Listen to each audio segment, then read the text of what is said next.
Hello, let me see if my mic is working.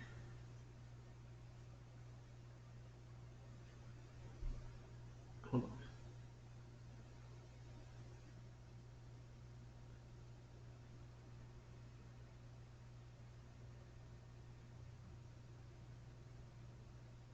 on. 1 second, checking the microphone. I think it's working now.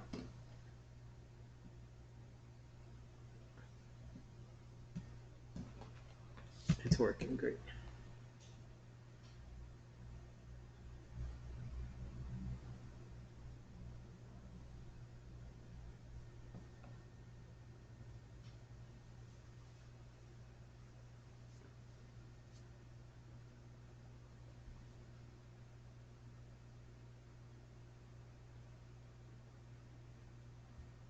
Okay, it's working. So let's see.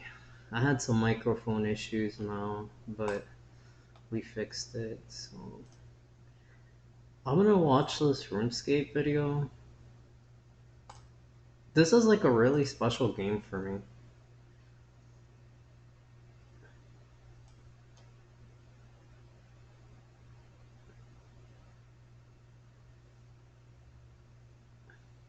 Okay.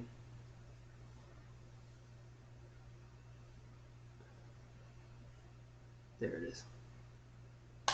How will I sum RuneScape up in 3 words? Goodbye, real life. No. I'm kidding. Okay, I would say, if you can count as 3 words, best MMO ever. Definitely.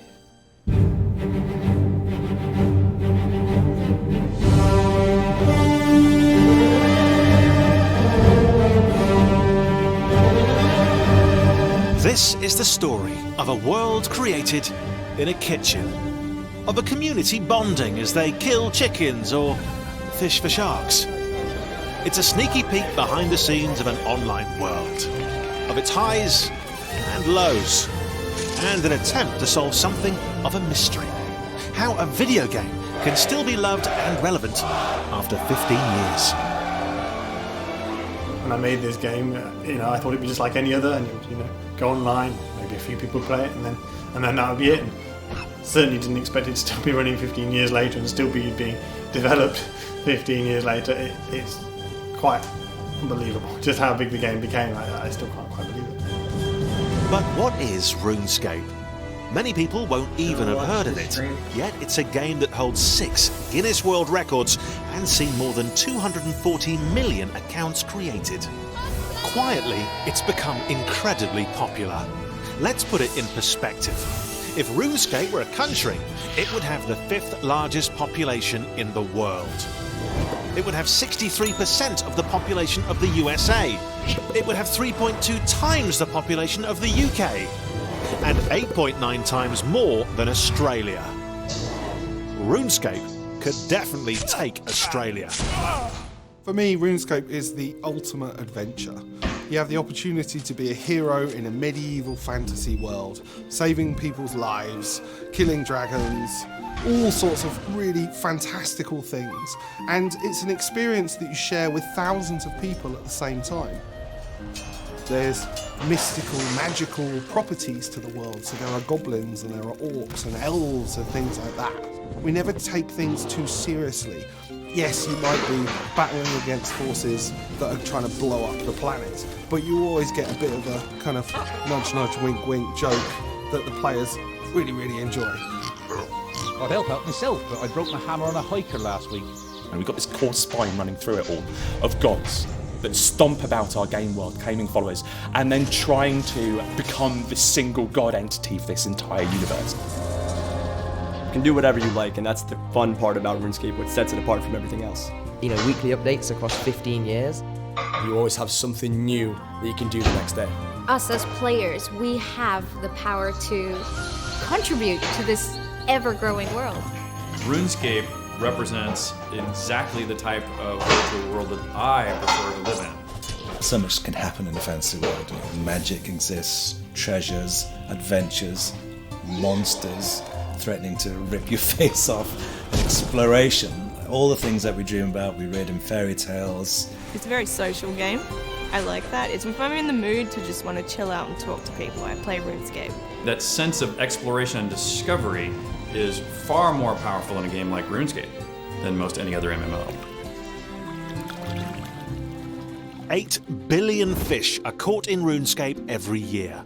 And every minute, over 2,000 cows are slain, which would make more than 3.5 million burgers in that minute. But that doesn't begin to explain the very strange beast that is RuneScape. Where did it come from? How has it become so popular? Well, to find out, you have to rewind back to the glorious 1980s.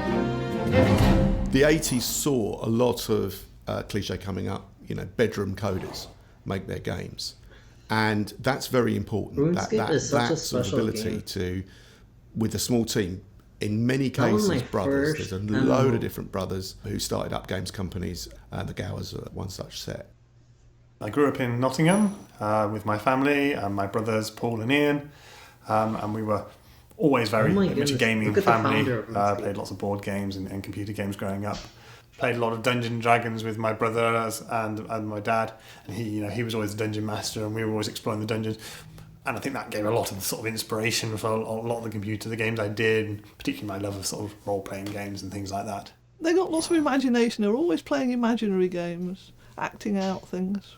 There was a very early fantasy game I played probably when I was about 5, but that was an early fantasy game called Sorcerer's Cave, which is a game where you lay out big tiles on the floor and basically get to explore a dungeon as a character, and probably give me a little bit of influence on what I do even then, Paul used to do really detailed pictures of castles and pirate ships and all sorts of inventions. There's one called The Battler, and they told the others stories about them. He invented a whole range of characters, and a lot of it was based on what we did. We used to go to castles and go to the seaside, and it was a sort of fantasy version of that. I first got into computer programming when I was 7 years old, and my dad had a ZX Spectrum, and it came with a book of little programs you could type in. The funny thing was that I actually bought a book specifically for Paul and another one for Andrew. Paul was far too interested in writing all his fantasy stories and imaginative games to be bothered with tedious computer programming. So once Andrew whistled through his book in no time flat, he then got hold of Paul's book. And to my great astonishment, Did you guys see how he wrote down he the then price of the daggers started and spending virtually everything? all his time on it. The first program I made myself was a little man that just walked across the screen. Very simple. I was only 7. But, I was ever so, excited by the fact that I could do that. And it went from there, really.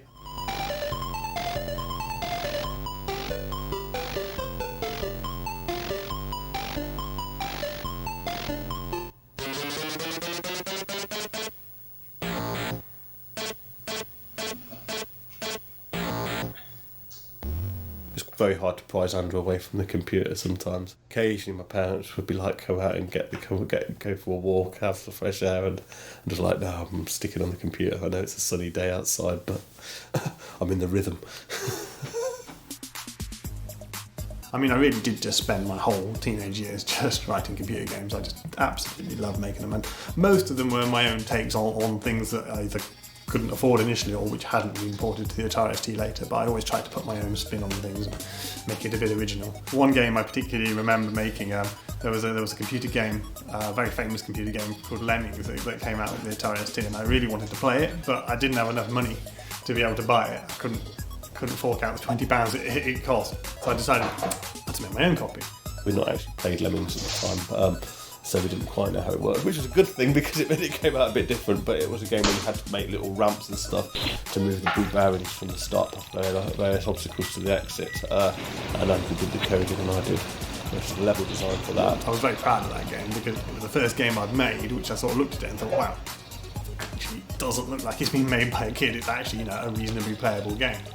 I very much wanted to make one of everything, so I'd sort of go, right, I've made a strategy game, now I need to make an adventure game, or I've made an adventure game, but I haven't made a shooter game yet, and I kind of wanted to see if I could make every type of game.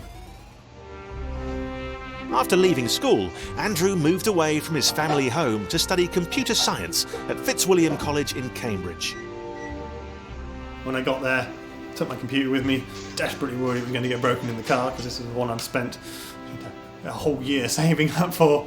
Got it all set up and discovered that the rooms had an internet connection. I said to my friend, and I never lived it down, I don't think I'd use it.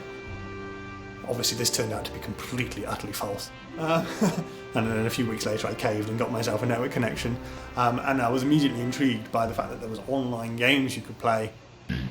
Games played in a web browser were becoming increasingly popular, and sites started popping up that hosted them. One such site, Games Domain, contacted Andrew and asked if he'd be interested in making games for them. The biggest game that I made for them was a thing called Castle Games Domain, and this was a multiplayer games parlour, and this was by far the most popular thing I made for them. You know, it regularly had 200 to 300 people sort of playing games at once. You could go in there and you could always get a game. And I managed to get Ian to do some of the graphics for me for Castle Games Domain, and quite a few of the Games Domain games I did actually. I absolutely jumped on that opportunity. So he would email me a list of requirements, I would email him the graphics back again, and they would get put into the game. The funny thing was, the money I got from Games Domain far eclipsed the amount I got for my paper round, you know, and I sort of thought, I spent a whole year saving up for this and I made it back in like a couple of weeks. If only I could have taken a loan. I started thinking, you know, I wanted to make a game a bit more for myself, that I wasn't going to sell to someone else, it was going to be my game. And one of my favourite games online at the time was a text-based game called Nanven, which was a MUD that you could play online, and I loved the fact that you could play it any time, day or night, and there'd always be someone there. You could log in at 3 o'clock in the morning and there'd be some person, you know, killing monsters and talking and chatting, and there was loads of these out there, and you know, trying to make one that would stand out from the crowd would be very, very difficult, because one of the key features of these games was that you didn't need to install any software. You could just connect to their server using Telnet and play. And I wanted to get that same play it on any computer, carry on where you left off aspect, but with graphics. And because I knew how to do Java games, I realised I could combine the two together and make basically a graphical MUD with all the benefits that a MUD would normally have.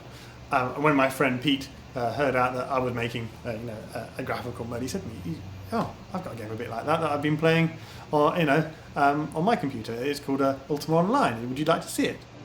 This, Britannia, is but one of many in the multiverse that is Ultima Online. You know, and I played that, I was like, yeah, this is exactly what I'm trying to make.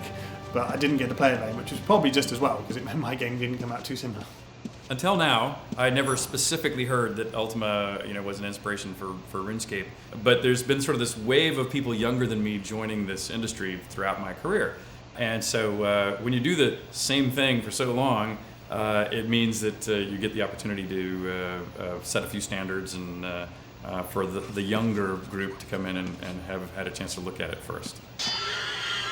Finally got it to the point where it worked and decided to put it online. There's a little test that it worked. Didn't have any servers, so it just ran on my computer in my room and just didn't switch it off. And probably only about a handful of people ever played Devious Mode, just a few people that I knew at Games Domain who I invited to give it a go. And then after a week of running it, I got enough feedback and I shut it down and carried on working on it. Oh wow. Was the very, very early precursors of RuneScape. Andrew graduated and found himself in demand. He was offered 2 jobs, one with his friends at Games Domain and another by a guy called Constant Tedder, who ran a competitor, GamesWire. But like a true entrepreneur, Andrew decided to strike it alone and remain self-employed. I decided, the time was right to pick Devious Mode back up and see if I couldn't finish it off. So started it again, took everything I'd learned from the previous year or two and started making an improved version of it, which I decided to call RuneScape. RuneScape as a name, I think we came up with just by throwing ideas around between us, throwing down lots of sort of fragments of words, and then trying them together in different combinations and seeing what sounded good. And of course also checking that the domain name was actually free. Once we had RuneScape as a name, the original version of the logo was just the name RuneScape in a straight line on the stones, but all of our friends were sort of joking around, they kept calling it RuneScape. So at that point, I split the line of stones in two and put the sword through the middle just to make sure there could be no ambiguity whatsoever. This was RuneScape, not RuneScape. One of the things I was always very keen to have in from the start was the ability for to make it quite easy to add content to the game. This was quite a common thing for text-based mods anyways, so I decided I'd come up with my own scripting system, which I called RuneScript. I realised that with this scripting system, up until this point, Paul had always come up with a lot of the ideas and the level designs for my games, but he wasn't a programmer, and I'd always had to implement everything he came up with, and I always found that he could come up with the ideas far faster than I could actually implement them. And so by creating this scripting system, I realised that I could actually get Paul to implement the ideas himself, and we could sort of alleviate a little bit of that imbalance. The early experiments which I was doing to learn how to use Andrew's map editor and RuneScript actually ended up making it into the game in some form or another. So when I was learning how to use the RuneScape map editor that Andrew had created, I actually made Lumbridge and Lumbridge Castle, and it was quite fun making a great big castle, and it ended up being the starting point for the game.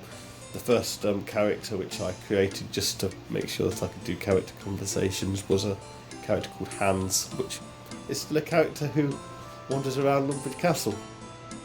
We made the first quest very early on, that was Cook's Assistant. A lot of it was inspired by LucasArts style graphical adventures as well, especially Monkey Island and Dare the Tentacle. A lot of the way the conversation system worked was based on that, so you've got all sorts of comical options for what sorts of things to say. This must be that Woodstock place Mom and Dad are always talking about.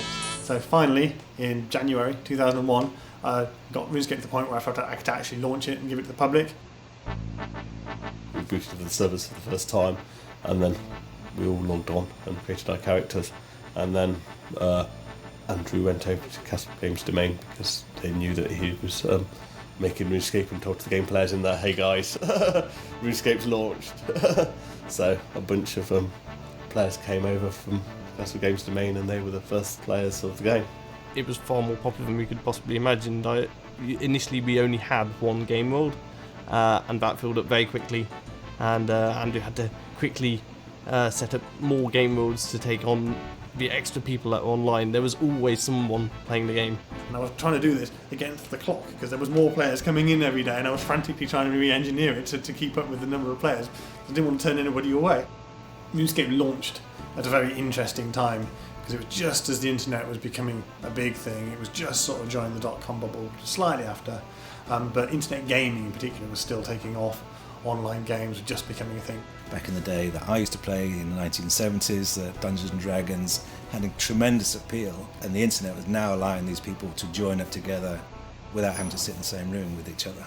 Imagine choosing any name and personality you want to be, and then playing other people from all over the country on your personal computer.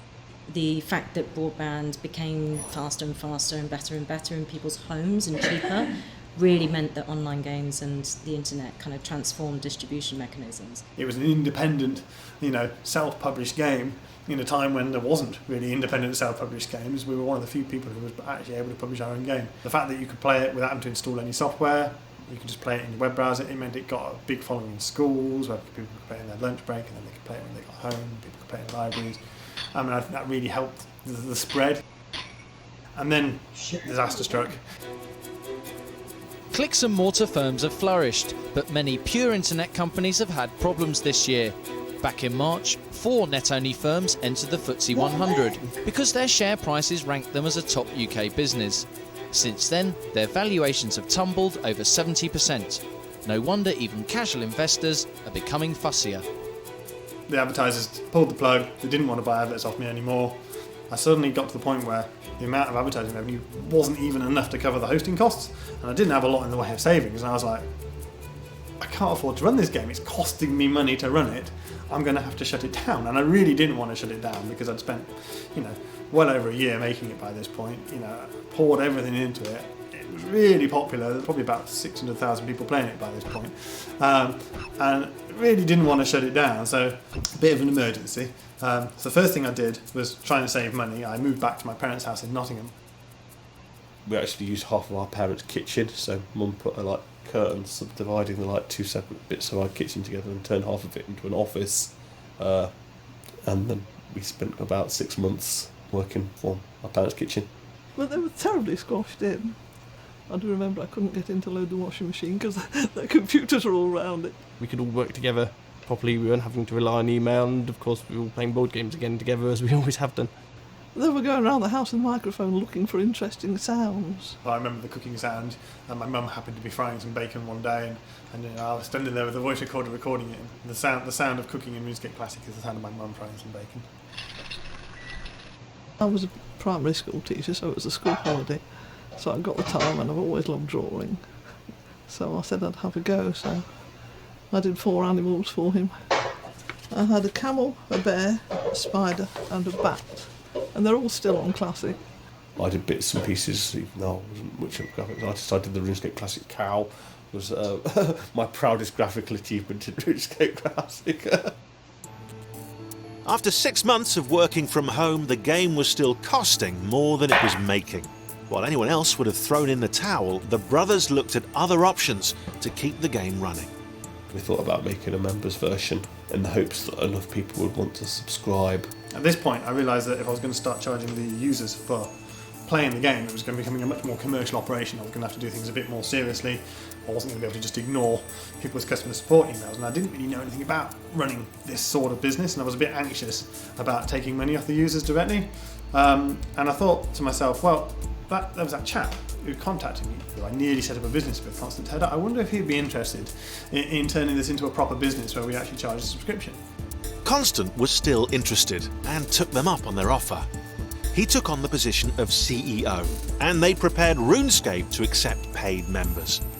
We sort of figured we need 3,000 people to subscribe out of our 600,000 or so players to cover our hosting costs. Within the first couple of days, we had 5,000 subscribers, and we're like, we're saved! We've got enough! We're not going to have to shut the game down. The community, the player base just sort of overwhelmed us in terms of the number of people we took in, even just in that first day. And I was in a real rush to get the business set up and recruit some staff. Started looking around for an office, found a little sort of incubator for startup businesses called the St. John's Innovation Centre. Went to them and said, need an office, I need it now. We've got people paying for the game, we haven't got any staff to answer their emails, how soon can you get me an office? And they're like, you can have it tomorrow. I was like, yeah, office tomorrow, sign the contract. Had a number of people coming in for an interview that didn't have any furniture at this point, so the interview was taking part in a completely empty office with nothing in it. Andrew was interviewing people while myself and Constant were wandering in and out of their little office with desks and computers and setting them up behind them, which was probably quite a distracting way to have one's interview. And I remember the night before sort of frantically Googling sort of like, how do you interview someone? What did you ask at an interview? What are you supposed to do? My interview was awesome because it was just a room and there was just a table with a laptop on it and Andrew, and that was it. And I thought, what have I sort of stepped into? And he said, can you type something? And I remember Andrew kind of watching me type, and then it was like, great, all right. And then that was brilliant. That was most of my interview. I mean, to start off with, our company was so small that people's first task on their first day was to build their desk and construct their desk and set up their computer. We didn't have any staff who did that sort of thing. We didn't. When I started, there was one other person, and that was it. Yeah. We didn't have the internet. There was RuneScape was running off servers, but we didn't have any internet in the office. And then it was like that week, some point, we got dial-up. Just like it had grown fast in terms of number of players in the first year, in the second year it was a very rapid growth of the number of people paying for the game, and then we moved office incredibly frequently. I like the fact that we just knock a hole in the wall and just expand. I remember Andrew's room though. We used to have about 5 monitors set up. I remember him having this banging trance music. Yeah, there was like a screen of code here and something here, and there was this really thumping techno, and I was blown away by that. I'd grown up looking at things like MUDs, multi-user dungeons, and I had been a role player all my life, so running sort of Dungeons and Dragons campaigns and things like that. And the first time I looked at RuneScape, it looked like a graphical MUD. And I always got frustrated with a lot of online games that they just didn't take their storytelling very seriously. And I was engaging with this quest, and there were nice little character dialogues, and even though the graphics were incredibly simplistic compared to the games I was playing on my consoles at the time, there was something about it, something that really kind of resonated with me as a storyteller, but also someone who wanted to explore the kind of potentials that the internet had to offer. And it just grabbed me, and I thought, I'm going to give this a go. as well as recruiting a lot of customer support staff, I was also actually spending an awful lot of time trying to create the systems to support them, because it was all one thing having people in to answer the emails, but so initially there wasn't actually anything they could actually do for people. So people would say, I've lost my password, and there was nothing they could do about it. There was no way they could verify that they were the right phone, and they couldn't even reset the password. Everything was done by emails, so you had like all the reports from players saying, I'd lost my dragon helmet and all the rest of it, and they all came into your inbox. So after a while, I had about 1,000 emails in my inbox, and I was just like, I don't know how to answer these people, So I think there was probably about sort of 20, 30 different systems that we actually ended up making in-house, all each of which did a different function just to support the game. I guess the weirdest thing was that people with outside experience would come in and used to things working in a certain way, and we did them completely differently. So I think that's why for such a long time we actively did not look for people with proper industry experience, because actually it wasn't any good to us. And it was kind of good, because if you needed the system to do something, you could just go and ask for it, which was pretty cool, really. RuneScape's first incarnation was a little rough around the edges, but it was revolutionary for its time. It was an online world of adventure, where players could slay dragons, hone skills, and make friends. Best of all, it could be played on even the, well, shonkiest PC. But nothing stays still in the tech world for long, and it was time for RuneScape to get a makeover. So around about 2003, 2004, we actually started getting on top of things a little bit more. It was no longer quite such a sort of breakneck day to day, just trying to keep up with whatever crisis or surge of growth or new thing was happening that day. We actually were able to catch our breath and think, what next? So I decided to start making a new version called RuneScape 2. Total rewrite the code base, fix all sorts of things that I didn't like about the original version, and I also took the opportunity to upgrade the graphics. He completely rewrote the whole scripting language, and it was far more flexible, but it meant we had to rewrite the entire game effectively from scratch. It was kind of risky, because we had a lot of people who were really dedicated to RuneScape, and whilst we as a bunch of developers thought that it was good to do certain things, the community didn't necessarily agree with us. So when we first put the beta live, this new shiny version of RuneScape, there was a lot of fear. Oh my goodness, this is just so crazy to see. It's like RuneScape is such a special game, and such a special time. It's just a really nice game. It's just a really good game. And if you played it in those times, it was just amazing. It was just beyond amazing. It's still good now. It's still really good now, but it was just amazing. Yeah, from the community, like, well, is it going to work It's like this? just Is it going crazy to work to like see. that? And the value of my item's going to be affected. Like, it was quite a big deal for them. And we were desperately worried that if we upgraded the version of the game, we could lose a lot of players. So we thought, well, we'll just keep the old version online just in case. These people were playing the game, 5, 10 hours, 15 hours a day, every single day, and it was one of the most important things in their lives. So you had to be really, really mindful of that.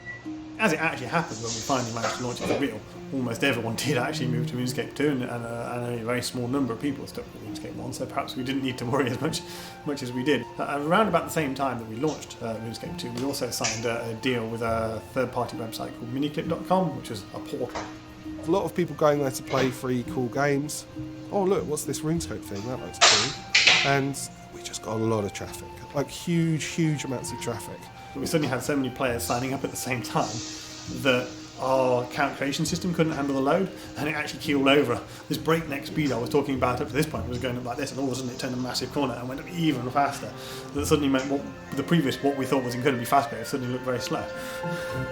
I actually 100% can remember us having a conversation and thinking we're having too many players too quickly, because we couldn't hire staff quick enough, we couldn't build servers quick enough, and Andrew, honest to God, was like, maybe we should stop account creation, because we just couldn't deal with that kind of rush of people. But it was great, right? It was amazing. It was an incredible time. Everyone was kind of mucking in and doing bits of everything. Yeah, you had to. Every time we came down to Cambridge to see them, they told us how many more players there were. Yes, the new number was always significantly bigger than the last time I'd seen them. So, quite impressive, really. once you got up to 50 people in the office, that was an impressive milestone as well. You kind of think, oh, 50 people, wow. With the game beginning to take off, Andrew and Constant wanted to reward their staff, and they found a foolproof way of doing so. Constant devised a jolly system where we reward the staff when we hit certain mile points and certain numbers of subscribers. Go karting, go paintballing, drive a speedboat, all sorts of sort of fun sort of events. And he set it out with a number of subscribers as a target for each different one, and it went all the way up to sort of 100,000 subscribers, a weekend in New York. And I remember when he produced the list, I was like, we're never going to hit 100,000 subscribers. Yeah, sure, we'll do that. I think at one point there was like 4 or 5 jollies stacked up, and like everyone was moaning. At least, yeah. Like, we haven't been on a jolly for a couple of weeks. It's 4 or 5 still to take. Like, it was so hard to try and get enough time to go on it. They were like 25,000 apart or something like that. I remember in 1 week we hit 2 targets just in 1 week, and when we originally wrote them, we were expecting them to be 2-3 months apart or something like that.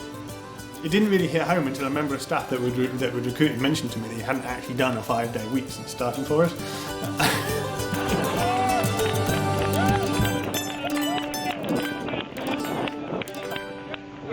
One thing that was always really nice about developing RuneScape was you always got so much feedback on everything you were doing, compared to when I made single-player games where you made it and you put it out there and you couldn't really tell if anyone liked it or not. You could look at magazine reviews and see if the reviewers liked it, but you couldn't tell if the actual users liked it. With RuneScape, being online and having forums, you got instant feedback. Some of our daily routines were just to log onto RuneScape during lunch or before we started work and just have a chat with some of the players. The people on our friends list were actually our friends, and we were just chatting to them and finding out what they were doing. So yeah, it was there was definitely a lot of kind of interaction between people working at Jagex and the mods and the players in the early days. Felt like a very big, warm community that was very passionate about what was going on in the game. As the number of players continued to grow, clans formed, friends lists. See, that's the thing about RuneScape. It's just like such a active, fun. I don't know, the game is just... Back then, it was the most amazing experience. And the thing is, that experience is still essentially the same, but you kind of have to play with your friends. You could play by yourself and kind of get into the game, but then once you play with your friends, it's just a whole different... You can do more, it's just more fun. But you also kind of have to play by yourself to level up. You don't have to, but and you get lost and you lose your things. It was just such a good thing. It was just so good. And then there's just a certain look to some of these items. It's just, I don't know, and the magic is really idiosyncratic to compare to anything else. It's just there's nothing like doing an ice barrage. I haven't seen anything like it. It's just, and then that's a DDS right there. A DDS spec, it's just so fun.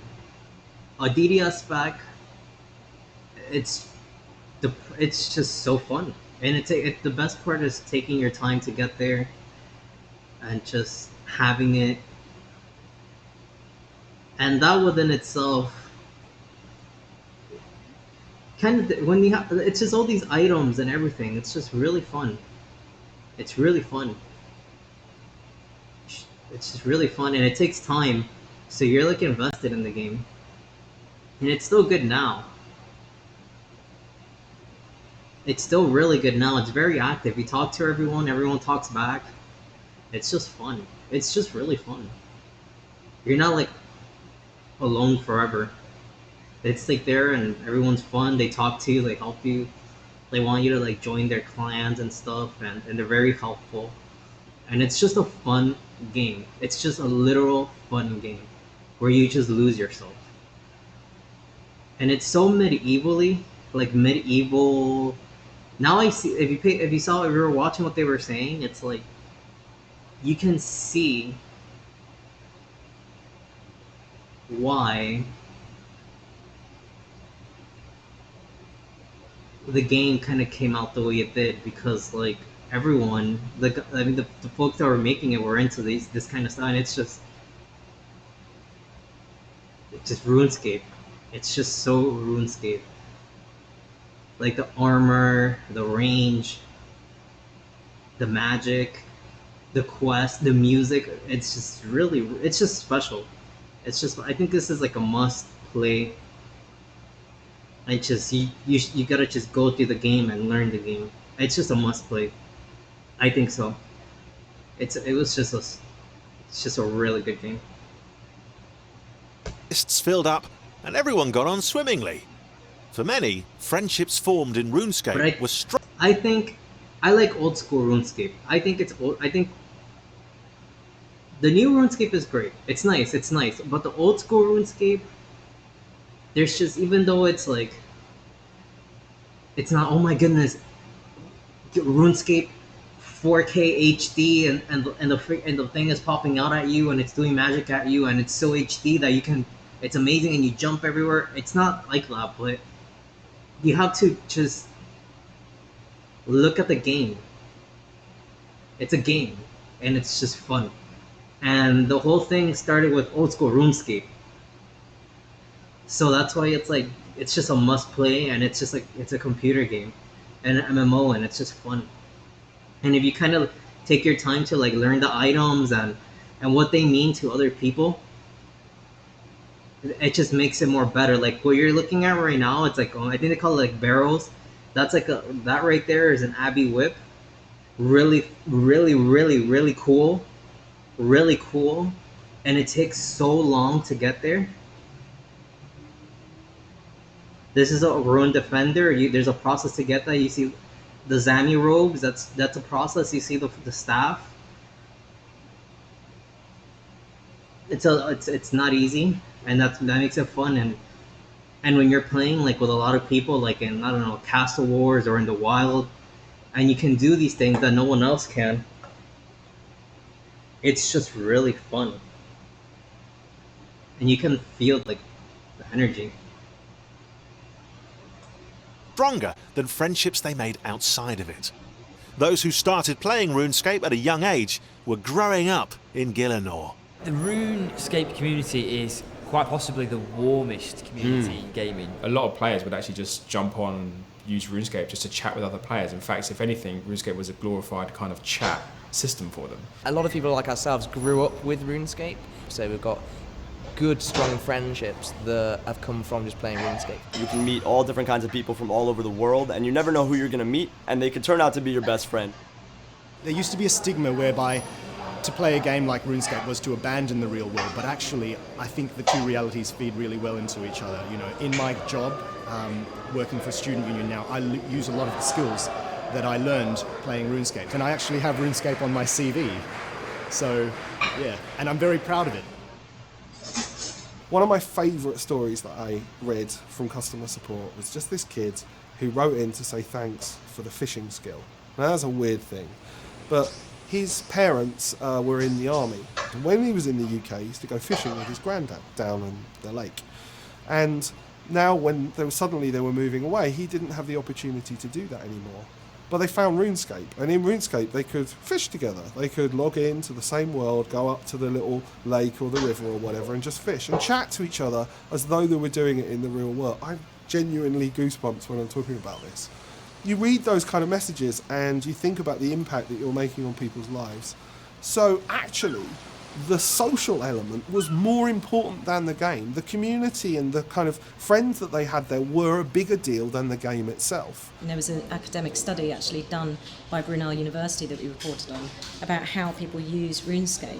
You know, and it wasn't necessarily, because it was such free play, it wasn't necessarily to play the game. Same with Warcraft. You know, it's basically to hang out and to socialise. There was one girl who used to just sit and watch the river and watch the waterfall. You know, there were nice places to hang out in compared to your staring at a brick wall in a city London, perhaps, you know. So they were real kind of places where people just like to hang out. In the early days, it was independently, thought-provokingly, unique that people would not only meet online, but they would care about each other online, fall in love online, get married and have children. And now we sort of, having lived through that now for 15 years, we look at that and go, well, yeah, of course we get it. I mean, it's not just, doesn't just happen once. It happens quite regularly. And it's just a truth of, it illustrates how powerful the connection is between people that can start with a honest shared experience in a virtual world that then translates back out into the physical world and flourishes, well beyond the veil of the digital screen. RuneScape has changed my life in a way that a game shouldn't be able to.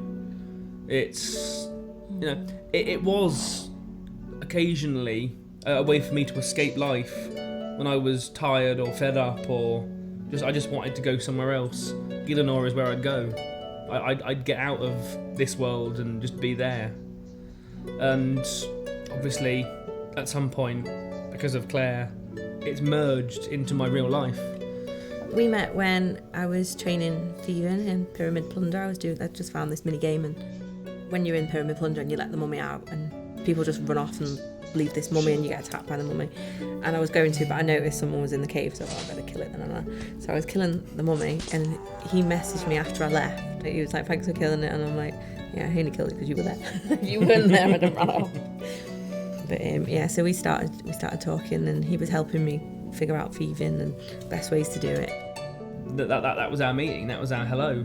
And I've had that in real life. It's like, oh, how did you meet? It's like, oh, she saved me from a mummy in an ancient pyramid. And then you were just like, we just used to chat all the time. I used to talk to you. And it didn't stop. No, you never shut up. We just talked all night long, and we couldn't say MSM in game in RuneScape when you typed in MSM. It was redacted. It was all It was starred out, so you couldn't say it. So we made up a word called pineapple instead. When we're as crazy as this sounds, this stuff happens all the time.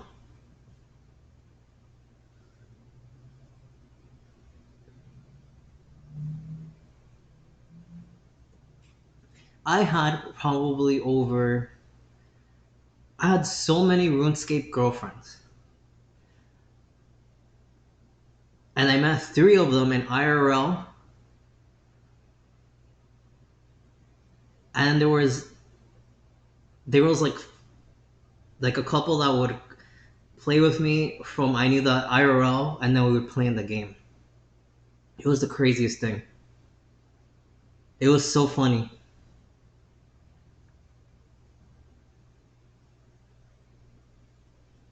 And then we would talk on AIM. Do you guys remember AIM?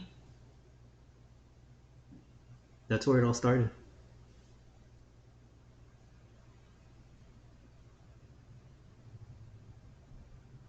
If we wanted to talk to each other, we'd say, go on pineapple. So that was like our little code word for it. When we actually met for the first time in real life, I met him at the train station, and he had a bunch of flowers in one hand and a pineapple in the other hand. When we did meet in real life, we did all the things that you could only do in real life. We went on dates, we got married, we had kids, we moved houses, and all of the real life things, from an outside observer, happened quite quickly. But we had that background in the game world. When I introduced myself to Claire, I was reserved and secretive, and I was Zach. So that was the name that we gave to our son. Mm-hmm. And then when we were naming Sophie, we just could not think of a name for a girl. We just didn't have a girl name. And then it was my eldest daughter that said Sophie. And Sophie was the name that we gave to the penguin that goes to Sophanum, because, I can't spell Sophanum, so we just used to call it Sophie, so it just seemed fitting that's where we met. We met in Sophanum. In the hospital, I called her little baby Sophanum. You did. To imagine not having RuneScape would... I can't even imagine where I'd be. Because, how would I... I wouldn't want to know where I'd be right now. How would I meet? How would I have met you? Early on, Jagex were focused on the game itself and knew virtually nothing about the players. But as the team worked on their back-end support systems, they started to gain more and more insight into their community. So surprised to see how often and how regular some people were playing. You know, some of the top players were literally playing 16, 17 hours a day. It was just mind-blowing to us that, you know, people were playing the game that much. The highest possible level in a RuneScape skill, such as woodcutting, mining, or magic, was 99. And reaching 99, particularly before your mates, was a mark of huge prestige. And also a sign that you were undeniably awesome. We never expected anybody to reach level 99 in any of the skills. When I designed the XP curve, originally it was designed, I worked out how many hours it would take to get to level 20, level 30, level 40 and so on and so forth. And it went up to 99 fairly arbitrarily, but the actual content sort of petered out around about level 40, level 50, because I just didn't think anybody would possibly get past that, because the number of hours to get past that was just so absurd. I've seen a number of skills come out over the year, and as a new skill comes out, there's always the excitement of, oh, who's number one, who's top, who's at the top of the game, and experiencing the new content for the first time. Around 2007, I really started putting in some major hours. I just never stopped. At first it was tough, but really the motivation to keep going for a certain high rank got me into it, and eventually it was just close to 2100 days played now. If you spend so much time on the game, then it kind of becomes a part of you. So part of me is what should I say? RuneScape is like a part of me. So yeah. High-ranked players attained a degree of celebrity within the community. People wanted to be them. They wanted their rank, their high scores, and they definitely wanted the wealth in their banks. But one stood head and shoulders above the rest. Every player had heard of him. Every player knew his name. That name was Zezima. If you've played RuneScape at any point in your career, you probably know of Zezima. When I first started in the company, I used to get a lot of questions from the players about things to do with the game. And I was given a list of players that I could log in to the game and ask them those questions. Because even in those early days, we knew the players knew more about the game than we did. And one of those names was Zezima. Zezima is the most famous player. He is just an absolute legend. He did everything when it was hard to do. He achieved the unthinkable. Zezima, he's a legend. Wait a second.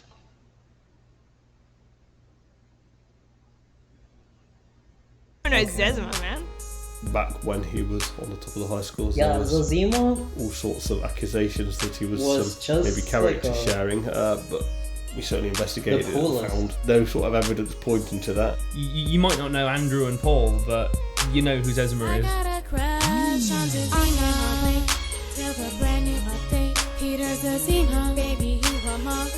In 2005, he was the top RuneScape player. But for all his fame, his real identity was shrouded in mystery.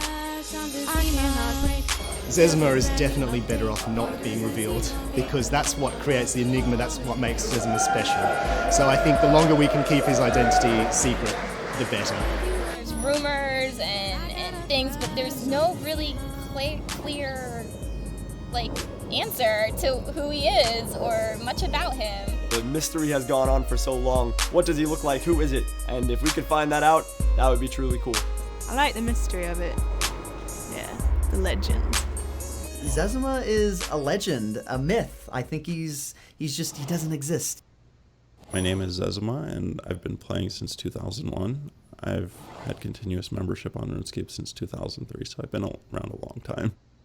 Kind of interesting to be seen as such a legend by so many people. That's really the only way I can describe it. I first discovered RuneScape because I was playing a different game, which was the Final Fantasy card game online, and someone I played that game with told me he knew a game I would never be any good at, so he showed me RuneScape, and that's how I started playing. When I first got number one, everyone wants to talk pretty to exciting. Zezima. It was interesting. I wasn't exactly aiming for it. I was just going for maxing out, but it was nice when it happened. I was putting in a lot of hours, more than 10 hours a day for 5-6 years straight. It's a matter of just feeling the need to complete it. Being so well known on RuneScape has made it a lot easier to tolerate comments from people like Negative comments don't affect me in the game or outside the game at all. So it's helped me just manage emotions pretty well, a lot better than I would be able to otherwise. I've heard a lot of things about myself that I never knew were true. I found out that I'm a girl from Australia. I never knew that. I've never been to Australia. And apparently I'm also 7 80-year-old Chinese women rotating one day of the week each, playing on my account. I would love it though, like start all over from scratch, everyone at the same time, and then compete for rank 1. Yeah, that would be awesome. Give him a piece of my mind. It just never occurred to us that people would spend that many hours playing the game. Although, funnily enough, subsequently my own dad actually spent an awful lot of hours playing the game. How much time do I spend on now? 4 or 5 hours a day? Probably like that, yeah. Something like that, yeah. And he himself got a far higher level than I thought anyone would get. So, just goes to show, much more addictive than I thought it was. Managing an online world was pretty complex, and technical hitches were inevitable. Sometimes those hitches became rather spectacular. Bug abuse is a really difficult thing for me to talk about because actually you're kind of glorifying someone who has broken the rules. So one of the most extreme versions of bug abuse was the Falador Massacre. For years and years and years, it stood out as like a pinnacle event in RuneScape. Falador Massacre came about, I believe, as a bug with the player-owned houses. Somebody had discovered that they could kick people from the house whilst in combat mode and strut around Falador, killing innocent players. So there were players running around absolutely everywhere saying, oh, watch out, someone's going to kill you, make sure you bank all your valuable stuff. And there were a lot of people there going there just to see it happen. People were telling, like, don't go there, some players killing people, and then I was like, I want to try this out, so I want to go there. And I saw, like, so many people, I lagged so badly, but I do still remember that event. It's, like, one of the biggest, like, events that ever happened in RuneScape. I was called to be told, you know, you were vaguely willing to do call-out work for us. Well, we've decided to go ahead with that plan. Are you doing anything at the moment? Probably killed quite a lot of players, largely because people thought it was an exciting event that somebody was going around killing people outside the wilderness, so they all came into Falador so that they could be killed by him. I was probably assassinated a bajillion times. It was chaos. It was absolute chaos. It also helps that for many of our customers, that was the 6th of the 6th, 2006. In Britain, it was actually the 7th, but for the majority of players, it was still the 6th. Yeah, I think Duriel 321 will go down in history for sure as being one of the darkest days in RuneScape. Events like the Falador Massacre in 2006 will forever be a part of RuneScape history and are still chatted about to this day. In 2007, a new method of communicating about the game became popular: YouTube. Over 1,000 player-made videos were posted every day. Player numbers were rising, more and more people were talking about RuneScape, and there was an undeniable buzz about the game. It seemed like it couldn't get any better. But this success was a double-edged godsword. The community was getting so big that Jagex Systems couldn't handle the number of players, and the company began to drift away from its community. With great power comes great responsibility, and the bigger we got, the more responsible we felt for this huge community. And I think we realised that we couldn't have that one-on-one relationship with all of our players because there were just so many of them. So we stopped treating everyone with this personal touch. At that stage, we kind of then realised that there were lots of things we weren't able to do. We were getting hundreds and hundreds of thousands of reports each week. We were having thousands of tickets each week. We had 10,000 ban appeals each week, which we were kind of doing ourselves because we were banning so many players and all the rest of it, and we didn't have a kind of smart way of approaching that. It didn't feel so much like this little baby of ours anymore, like it had got its own life.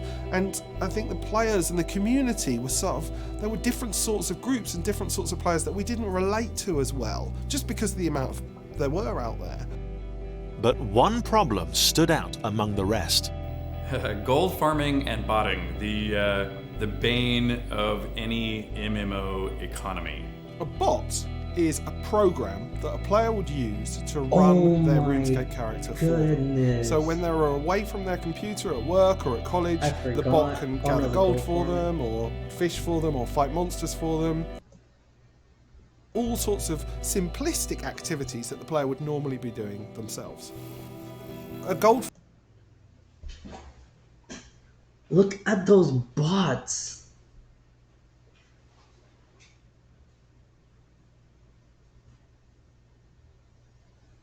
Look how many bots there are. Not only will those be bots, that's like the standard name for... Actually, that's a bot. But that's not the name that they use.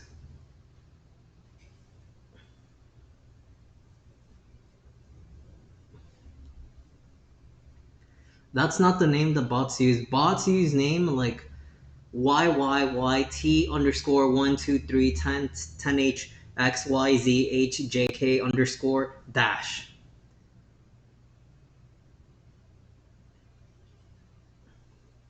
But not only was the bots like a whole entire thing, and they'll just be cutting wood. The thing was also when you bought gold. Buying gold back then was like the scariest thing. It was the craziest thing. When you used to buy gold, buy gold, like 1 mil. 1 mil for like $3. It was like the sketchiest thing in the world. Buying gold was so sketch. Farmer Group is an organised group of people who are paid to just get gold from a game and then sell that gold for real-world cash. Some call them gold farmers, others call them cheats. They are exploiting the fast-growing phenomena of online gaming. Quite often, those people would be running hundreds of accounts, hundreds of botted accounts, which were getting all these resources and selling those resources to other players in the game, and then getting RuneScape gold, and then actually creating websites, very official looking websites, where you could enter your credit card details and then organise to buy that gold from one of these gold farmers in the game. For hours on end, they sit in the gloom of an airless outhouse, hunched over computers, pitting their wits against opponents on another continent. They are working in a virtual world, but this is a real-life sweatshop. Really disturbingly for us, we discovered that there was all sorts of links between gold farming and kind of other illegal activities and really quite dodgy parts of business going all over the world, and we were really, really fundamentally committed to stopping it from happening in our game. We had such a... I told you, it was so sketchy. So sketchy. It was the sketchiest thing. They would tell you to meet them somewhere weird, and you knew a bunch of sketchy things were going on. A large player base that some of these companies were earning, millions of dollars. I'm pretty sure that some of them, may have even been building, a company with the same sort of revenue that Jagex actually had from just that. You may be thinking, who cares? It's just fake points in a make-believe world, but it costs $60 a year to play, hours of time to gain power, and there are dozens of websites offering coins to use in RuneScape for a fee. It was really obvious to everybody that was playing the game that these accounts weren't real and they were being run by programs, and it really started to upset the fundamental balance of the game. When you walk up to 4 or 5 people and no one's saying anything, and it's very obvious that they're just doing the same pattern over and over again, and they're controlled by a piece of software. It's, cheating aside, that's just a pretty rubbish experience. It doesn't feel like a cool game with real people playing it, really. All this extra gold sloshing around in the game means that the real gold that's been earned actually is devalued when buying stuff. So something that may have cost you 1 million gold pieces is actually now only worth 500,000. And this is really difficult for players to, to kind of invest in their accounts, because all of that hard work again is undermined by gold farming.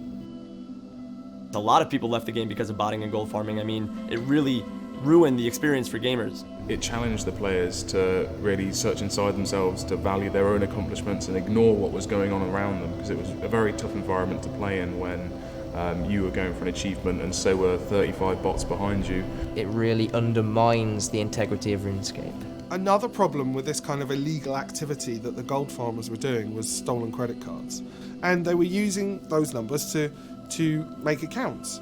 And so when people realised their cards were being used illegally, they would contact their banks and they would get all of the illegal payments charged back to the account. It was getting to the stage where the credit card companies themselves were saying, we're not going to accept your credit cards because you're getting so many people charging back because of the stolen credit cards that we think you're too dodgy a person to actually accept credit cards if you don't do something about it.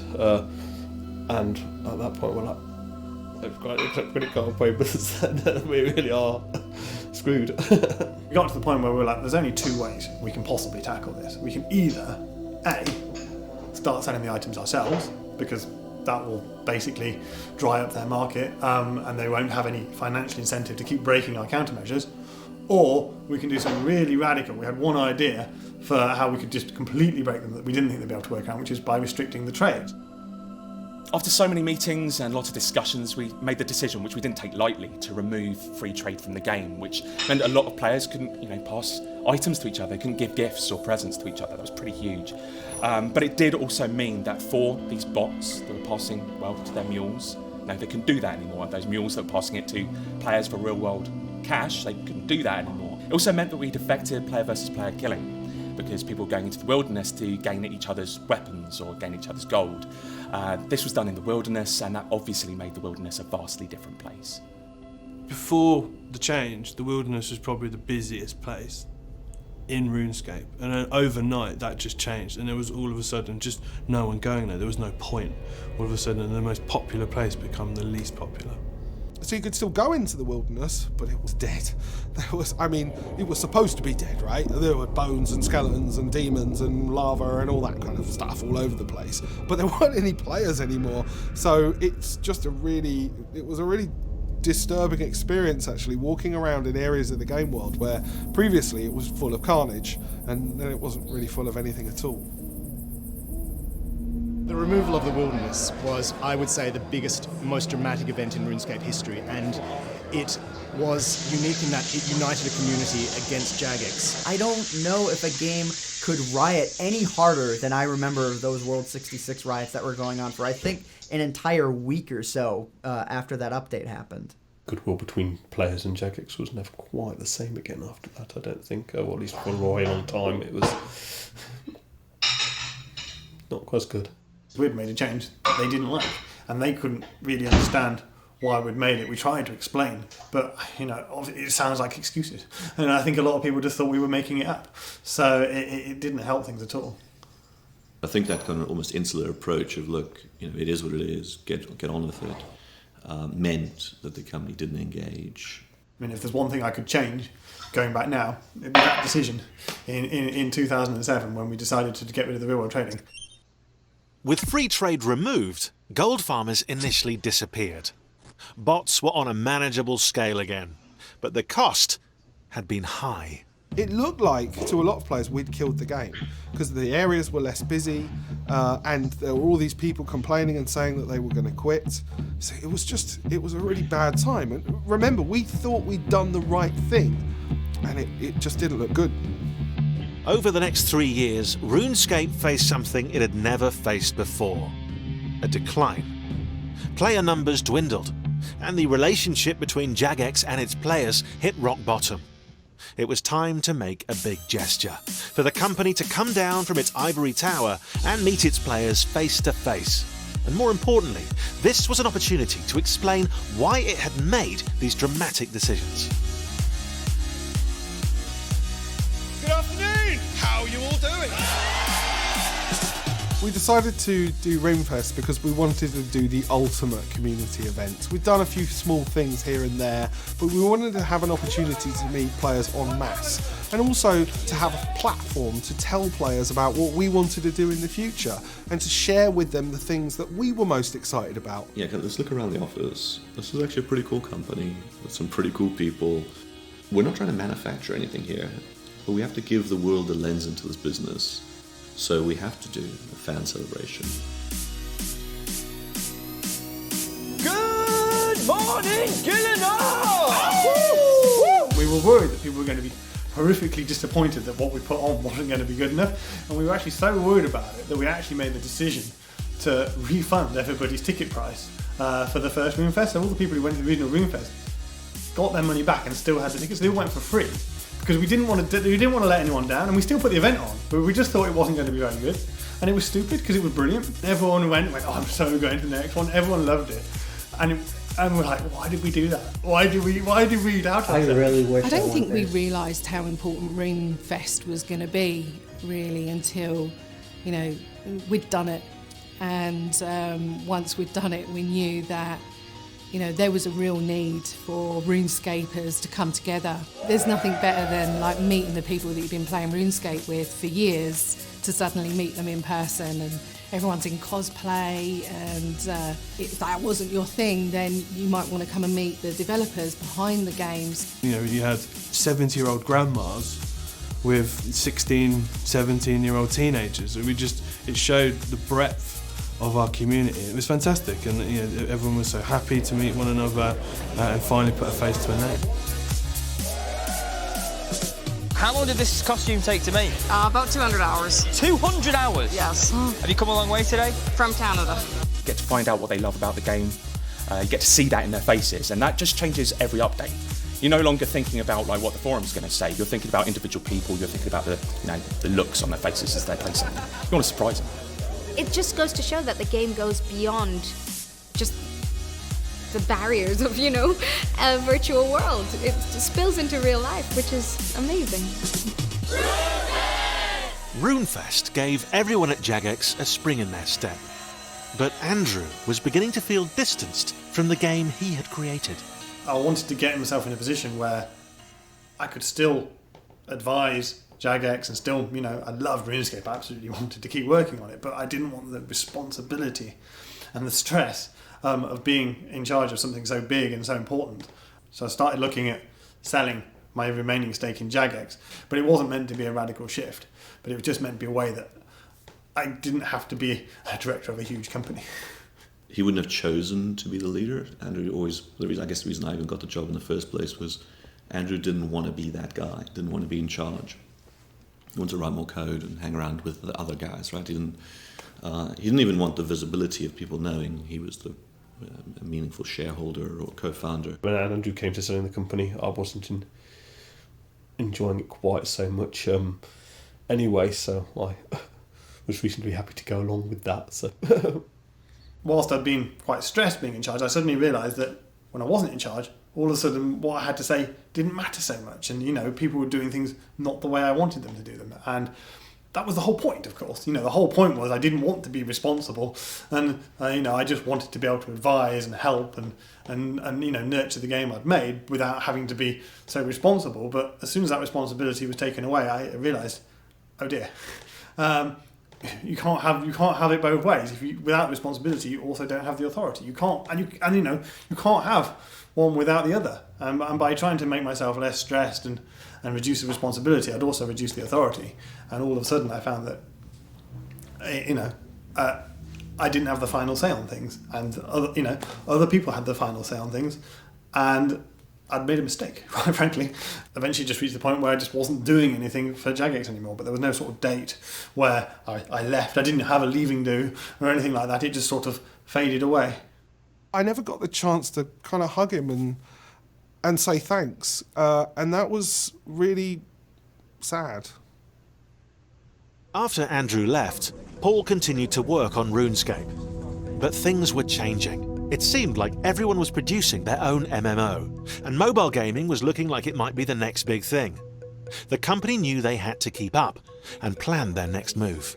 The challenge was really, you know, how can we level this out? And how can we go and build RuneScape and grow it again? I remember that one day we came into the office and someone said that they got a new way of dealing with. Yeah, that's the thing, because, I mean, World of Warcraft,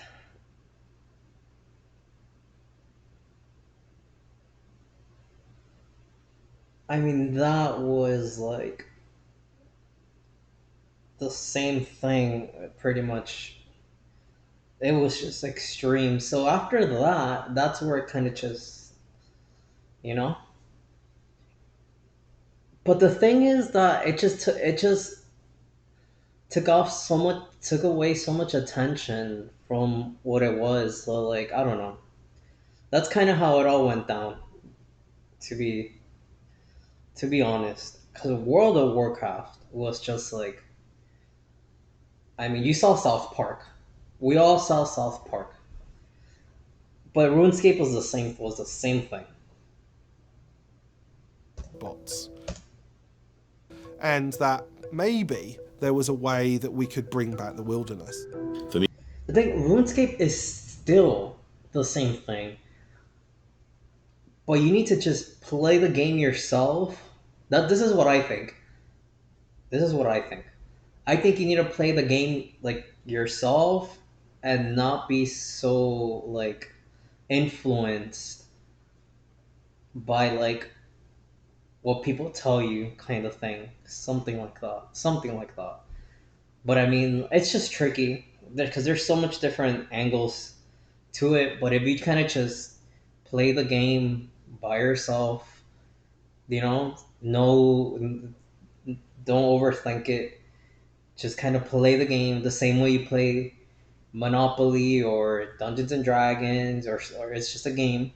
Play the game and just go through it and learn it, and just it's a fun game. It's a good game. Even now, it's still now. I can't, if you're into that stuff. If you're not, you should still like it. But I can see why people wouldn't like it. But more than that, I think almost anyone should be pretty into the game. It just takes time to understand things and understand. It's just so fun. It's just really good. For me, it was clear like this is one of the things we just have to fix. We have to go back and say, mea culpa, we didn't get it right, and let's sort this out. We decided to do a poll online where people could vote on whether we would or would not bring back the wilderness. And we made it very clear the pros and the cons of that approach. We had an overwhelming amount of players vote in that poll. Over 1 million, like 1.2 million players. And I think it was like 95% yes, please bring it back. And then it was a question, okay, would bots increase? Sure, they would. Were we bot free at the time? No. As with everything with RuneScape, it was always a trade-off, and we could have probably continually keep building things out and delaying putting the wilderness back, but we decided just to go for it, put it back, put in place what we had, which was pretty reasonable, and then continue to build more ways to be able to stop the bots. So that's what we did. I believe Botnuke Day was October 25th, 2011. This was a day that we released something called, I've got to get this right, Cluster Flutterer, which is this program that kind of attacked the bots systematically. And it did a fantastic job. It knocked out 98% of the bots. I think we removed 7 million accounts on that day, which is fantastic. And that really kind of cleaned the decks. So going into the game felt like RuneScape again. The biggest problem we had was that all of a sudden it seemed that our player numbers had just dropped. You know, so players were saying, oh, RuneScape's not popular anymore. What they didn't realise was there were so many thousands of bots in the game at all the same time. You know, it looked like we'd lost, a third of our player base in one go, but actually it was because these bots had been in the game and they'd taken so much time and space. In 2012, Jagex made a fundamental change to their business model, the addition of microtransactions. Microtransactions allow players to buy cosmetic items and benefits with real-world money, something that was always going to be divisive. So the problem we were facing was, as we increased our production value for our content, everything cost more. It took more people, it took more graphics, but all of it together meant that a piece of content that you used to make in 2003 cost 3 times as much. And we had to work out how do we do it? Do we not do the content, or do we find more ways to, cover the costs of this? You can't keep up with the Ozan. The difficulty for me, and for many of us at that point in time, was that subscribers had always got everything. Anything new we added to the game, they paid their membership every month, they got it. And all of a sudden, there was a bunch of stuff that they had to be lucky and win on a kind of little wheel. they had to pay a little bit of money for special bits of costume and things like that, and the players didn't really like that. And to be honest, there was a real division in the office as well, because we are gamers. I think I actually left the company when they started introducing microtransactions to the Squeal of Fortune, because one thing which we'd always publicly said to the players was that we wouldn't start selling microtransactions. So by them doing that, if I was still involved in the company, it sort of felt like it made me into a liar. I was sort of saying we never do that, and then we did. May not be popular, but it was very necessary for fundamentally the financial viability of Jagex. It's people may not think that's important, but if Jagex is not around, RuneScape's not around. It's as simple as that. Although the game had a large group of loyal players, large parts of RuneScape were beginning to show their age, and new players were turned off by outdated graphics and mechanics. One area in particular was targeted by Jagex as the most in need of improvement: the combat system. It was towards the end of 2012 when Daniel left and I was promoted to head of RuneScape, and that was just on the cusp of the release of Evolution of Combat, so it meant I had a front row seat for the launch of the new combat system. A lot of content in RuneScape is very simple. Even combat, even fighting a big dragon is kind of like, have I got the right armour, have I got the right shield, and now I go and I click on the dragon, and I hit the dragon hits me, I hit the dragon hits me. When we would talk to the players that were quitting the game, number one reason was combat's boring. So a couple of developers came up with an idea to make combat more interesting by offering different sorts of moves, basic moves, and then you kind of build up adrenaline, and then you can do things like ultimate moves, which are massive, great big, graphically impressive moves with all sorts of swishes and cool little effects that are going on, and new death animations and all sorts of stuff like that, where combat felt like a more engaging, more immersive experience, and it was great, and it really worked, and actually combat was a lot more exciting. We were worried a little bit about whether or not that was too much of a move. In hindsight, what we should have been more worried about was that players have become almost these kind of Chuck Norrises of the old combat system. They've become amazing at specialising and working its intricacies, and that kind of moved the new system, and they lost all that knowledge. I think that's what should have been our biggest concern. It really polarized between lovers of haters. There was a really strong divide. I thought we needed that necessary change. It added a different element to the game. We could fight bosses with different mechanics and different styles. The bosses can fight us with different styles and attacks. It was a big change for me, and I tried my best to get into it, but it just wasn't the same game. I did struggle to it, I think, because I'm quite a stubborn person. When you have something that you're so accustomed to and all of a sudden it's changed, it was difficult. It felt very much like we've made this update, we can't scrap it, so it's going to happen. By that time, we'd got really locked in because we had 6 months worth of content that used the new combat system on its way. I think also we kind of hoped that the players would give it a chance, they'd see it was pretty good, and they'd learn and they'd stick with it. And some people did. Some people liked it on release, some people tolerated it and learnt it and stuck with it, but some of them didn't like it, and for them it was too big of a change. You could log in the game now and you could talk to players, and you would have probably a 50-50 split of players saying that's the best thing you ever did, I love the new combat system, and players going, I don't get it, you've ruined my game for me. And yeah, I wish I could go back and change that. Evolution of Combat hadn't brought the growth that Jagex hoped for. Far from it. But it did give them the push they needed to really start talking to their community. The thing that we kind of really forgot was what really made us special. The things that we did in the early days that the players really, really loved. And one of those key things was that communication. With community management, we've done it badly as a company, and we've done it really well. And we found that happy medium. So we kind of took to Twitter, which was a new thing. I started up a Twitter account, a couple of other people started up a Twitter account, so it was this whole new area that we hadn't actually explored. And seeing the success of that, we started it, created this ripple effect, and before you knew it, we had the CEO on Twitter, we had artists, developers, audio, everybody was on Twitter. chatting to the players. It's as simple as that, really. It was a kind of turning the community around, was just basically talking to them, something that I think we'd lost somewhere along the way. We started doing stupid stuff as well, like to try and show the community that we weren't these big bad meanies that they'd kind of thought that we were. We started making player-owned ports videos. I remember building a ship one week in the back of the office, and Mark and the team made a song, and worked with the audio team on a song for the cow, and we did all these things to just try and show that we were human. We had such a laugh doing it. If you expect your team to be approachable, then you have to do the same too, and you've got to put yourself out there. I think that I've been painted blue and in a tutu and then as an elf and even a fish at various points in videos. We're just being a bit more fun, trying out new things as we chat away and give information about what we're doing to players. I would say that Jagex is one of the communities where the employees work more with the players than most other companies that I know of, at least, which I think is a really good thing because it really strengthens their bond rather than being a employee customer. It's more like interacting friends, making something great together, which I really think is pretty great. They don't shy away from speaking to people. They will openly, answer questions on Twitter and stuff like that. It's nice. It's very nice. Players started noticing that we were just caring a little bit more again, and we stopped focusing our attention on recalibrating the game for a new audience and focusing our attention on making sure that the game was right for the audience that we had.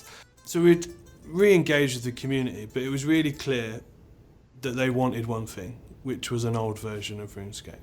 And we didn't know if this was even possible, but we felt that we had to do it because we had this huge community that was still enjoying the game, but we knew there was this old, lapsed audience that had left that we could win back if we were able to provide them with an old version.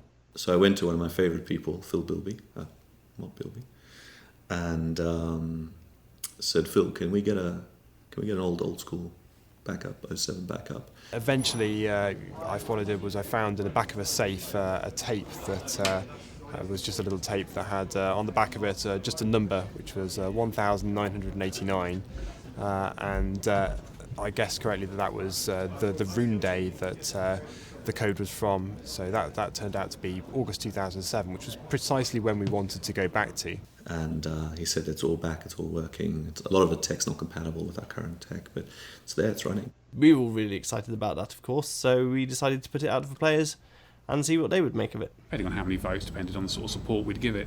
And I think 450,000 people who voted on it, that was just short of giving it a proper dev team, but because they were so close, it was only 50,000 short, we decided, let's give it a dev team, let's give it some proper support and see where it goes from there. That was my ideal time when RuneScape was played, was 2007. I was absolutely ecstatic for it. It just felt right, everything was perfect.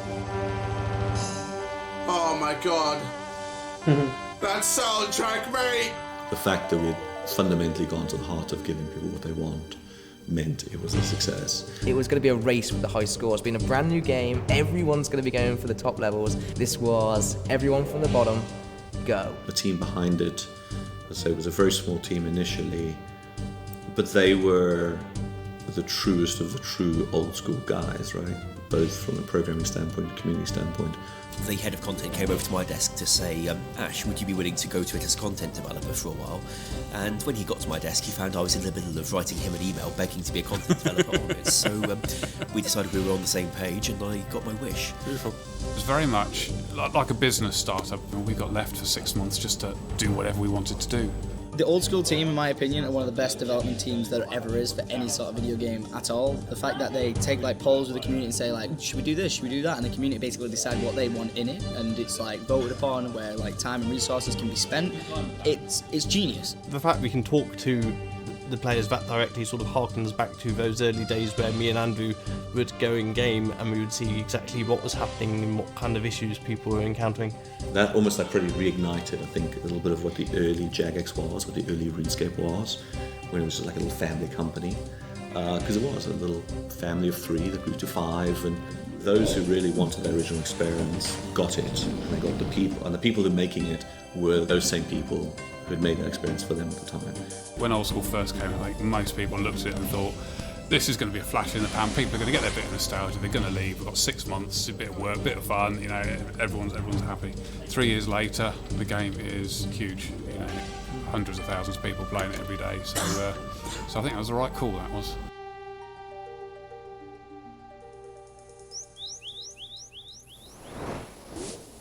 So we had RuneScape, or RuneScape 3 as we were calling it then, you had old school, and we had two healthy communities that looked like they had real longevity in them. So though we'd had some turbulent years, actually I think overall through 2012 and 2013 we came out even stronger. The community was more positive than it had been for a long time, but there was still one main thing that was still holding us back, and that was gold farming. While Bot Nuke Day had really cleared out the bots, it hadn't been able to completely get rid of the gold farming problem. So we had to think of new ways to be able to stop this, and we came up with bonds. One day I came into work and someone in customer support had pinged me an email giving a really interesting idea that was based on another game that they were playing. And that's the simple idea that membership could exist as an in-game item. So someone would buy a membership package. Yeah, when I returned to it, that was a big difference, buying like the memberships and everything. And then using that for like money or whatever. I mean, after everything that I've gone through in this game, I really liked it. I was like, this is perfect, because I still have to do all these other things. So I mean, honestly, I thought it was perfect. I probably spent easily like, I don't know, maybe 40-50 bucks so I can have like 40-50 mil so I can buy a Fury, an Obi Cape, train my magic to the level I wanted to, buy dragon stuff. It was a pure strength. And then just kind of keep it that way. So I mean, for me it was perfect. After everything that I have gone through with this game, I thought that was a great addition when I came back. And then rather than consuming it and getting like a couple of months of membership, they would actually put that item in the game as something that they could then swap for in-game wealth. So effectively, I'm buying a couple of months of membership and I'm swapping it with someone else for a bunch of in-game wealth. We were quite worried because, we'd been through some difficult times adding microtransactions into the game, and this was another kind of monetary thing we were doing with the game. It's meant we were very cautious with how we launched bonds. We took a lot of care in talking to the players and explaining why we were doing it. But actually, I'm really glad it went really well. We've got a lot of players who pay for their membership with bonds. We've significantly cut down the amount of gold farming in the game. And I think both from a player and an economy point of view, it's much healthier overall. For the first time in years, RuneScape began to see an increase to its player base. Listening to the community has proven to be successful for us, and we're not going to stop. And in fact, the more feedback we can get, the better. We started polling the players on the content that they wanted. We had player visits in our studio. We looked to really improve the combat system. We added legacy mode, and we pushed RuneFest further and further. I really look forward to what we've got coming next for RuneScape. I think we've gone through some tough years and we've now come out the other side, and we're now ready to really kind of push on. And, I want to make sure that we're here celebrating 25 years and celebrating 50 years. When I think back to all the different eras of RuneScape, I can see something timeless in there, something that's really special that no other game has, and that's what makes me really confident that RuneScape's going to be around for a hell of a long time yet. Getting back to our grassroots and dealing with our community again, and getting more of that indie vibe back in the studio. I think one of the best things about that has been reconnecting with old members of staff, and even this documentary has given us the opportunity to do that. And of course, the highlight for me is working with Andrew and Paul again. Like, they are genuinely inspirational people, and being in a brainstorming meeting with Andrew and Paul talking about this kind of cool quest that we're going to do, like putting them in the game as characters, was a real highlight of the year for me. It really reminded me why this place is such a cool place to work. And of course, we managed to get them to RuneFest. The players love them. It doesn't matter how much time goes by. They're always going to be the people that they want the autographs for. I think the highlight for RuneFest was giving Andrew and Paul the Lifetime Achievement Award, because they didn't have any idea of what was going on. It was the last presentation for us to make. We managed to snuck them in at the front of the crowd somehow. They still didn't really twig, and giving them that award, that was my chance to say goodbye. I'm really happy about that. We made the damn game, people! Come on! It's hard to believe that the little game I started as a hobby has turned into this, and there's all this big convention with all these people coming from all over the world has come from that. It's like, actually, we made that one, didn't we? Yeah, it's just completely overwhelming. The last 15 years of RuneScape have been an adventure to rival any of its quests. From humble beginnings in the Gower's kitchen to a global experience that's become such a huge part of people's lives, RuneScape has brought people together both online and in the real world. It's given people a place to escape, a place to meet, and for Jagex, a place to work. And whether you're a RuneScaper or an old school RuneScaper, it's been a home to us all. Now, isn't that lovely? The depth of the world, the functionality of the world, and the history people have as a shared experience in that world gets deeper and better over time. And that's where a virtual world that has grown and built over 15 years, I think, continues to have such amazing power. I spent hours and hours and hours playing RuneScape. I was in clans, I made friends, I still make friends, especially off of the Twitch community for RuneScape. I get to travel and hang out with them in real life now, so it's kind of crazy, but it's really an awesome thing. For me personally, it was a great way for me to get addicted to a game, but not only that, to meet some really amazing people through, common interest in the game itself. But the number of people you run into where they go, oh yeah, my kids play RuneScape. It's just ridiculous. To think that RuneScape was the driving factor that brought me to college, that inspired my career, and then eventually hired me, is just something that I'll always be grateful for. Bloopions! I've been earning revenue online since about 2012. It's allowed me to buy an apartment, and I basically owe that all down to the game. You never quit RuneScape. You're only ever AFK. You play for the game, you stay for the community. This is like a lifestyle. I don't know how to describe it. It's part of you, grown up with you. It has evolved, it has developed. To be honest, it'd just be crazy trying to think what my life would have been without it, because it'd be so vastly different. It's a game, but I'm proud of every single second of it. It means that I have a fantastic wife and two beautiful children. It means I have a family. RuneScape means so much more than just Java on a screen. It's now part of our history. It's part of our beginning, where we came from. I play a lot of games, but RuneScape is like right at the top of that list. Me spending so much time on it proves just that, and I think it will always be a part of me. RuneScape will always, and Jagex will always have a very special part of my heart.